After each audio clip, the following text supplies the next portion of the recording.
Aloha, back again. Sunday morning, and this piece of plastic will not go away.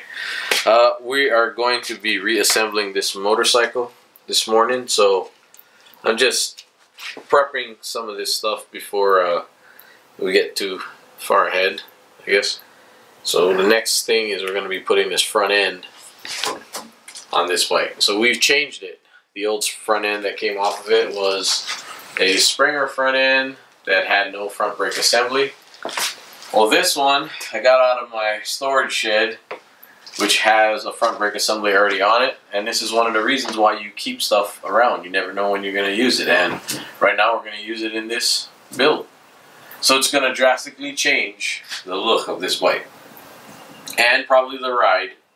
The ride wasn't horrible before, but you know, it'll be a lot safer, I guess, to ride for some people.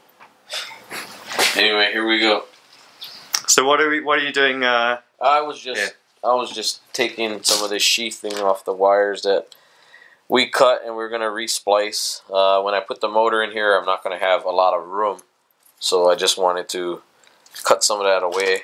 It's just easier to get in here with a razor, and we'll strip the wires and solder them, connect them back together in a later video. There we go. Aloha.